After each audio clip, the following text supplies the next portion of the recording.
ሊቃናተ ነድ ዘሰማያዊት ማይፈድ በእንተ በግዑ እቀብዋ ነዛቲ ያዘድ።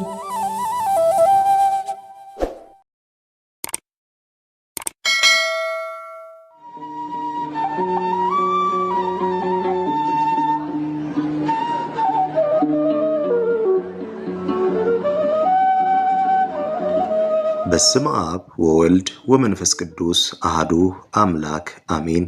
ኅዳር 5 የሚነበብ ስንክሳር። የቅዱስ ለንጊኖስ መታየት። ኅዳር 5 በዚች ቀን ክብር ይግባውና ጌታችን ኢየሱስ ክርስቶስ በእንጨት መስቀል ላይ ተሰቅሎ ሳለ ጎኑን የወጋ የቅዱስ ለንጊኖስ ራሱ የታየችበት ነው። ይህም ቅዱስ በጌታችን ካመነ በኋላ ከቀጵዶቅያ አገር ወንጌልን የሚሰብክ ሆነ።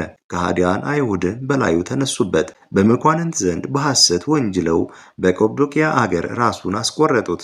ራሱንም ብቻ ወደ ኢየሩሳሌም ወሰዷት። በኢየሩሳሌም የሚኖሩ አይሁድ ባዩአት ጊዜ እጅግ ደስ አላቸው። ከዚህም በኋላ ከኢየሩሳሌም ከተማ ውጭ በአንዲት ኮረብታ ላይ ቀበሯት። ከብዙ ቀኖችም በኋላ እንዲህ ሆነ።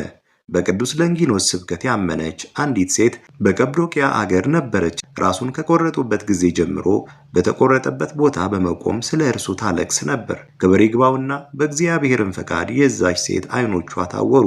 ከዚህም በኋላ ምናልባት ዓይኖቿ ቢገለጡላት በማሰብ ከከበሩ ቦታዎችና ክብር ይግባውና ጌታችንን መቃብር ለመባረክና ለመለመን ተነስታ ልጇን ይዛ ወደ ኢየሩሳሌም ሄደች። ወደ ኢየሩሳሌምን በደረሰች ጊዜ በዚያ ልጇ ሞተ።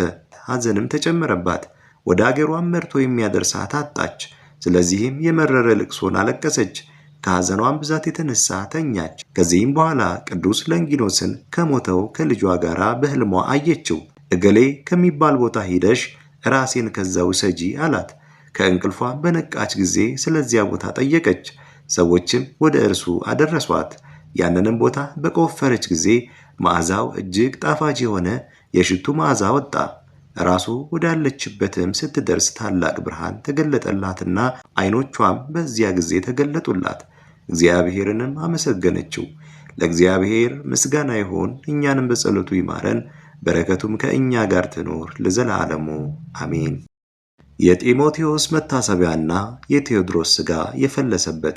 በዚችም ቀን የሰማዕት ጢሞቴዎስ መታሰቢያ፣ የሰራዊት አለቃ ቴዎድሮስም ከሀገረ ሰብጥ ወደ ሀገረ አስዮጥ ሥጋው የፈለሰበት ቤተክርስቲያኑም የከበረችበት ቀን ነው። ዳግመኛም ወደ ብሔረ ሕያዋን የገባ የአባ ዮሐኒ መታሰቢያው ነው። ለእግዚአብሔር ምስጋና ይሁን፣ እኛንም በቅዱሳን ጸሎት ይማረን፣ በረከታቸውም ከእኛ ጋር ትኖር ለዘላለሙ አሜን። አስጀምሮ ላስፈጸመን ለልዑል እግዚአብሔር ክብር ምስጋና ይሁን መቼም መች ለዘላለሙ አሜን።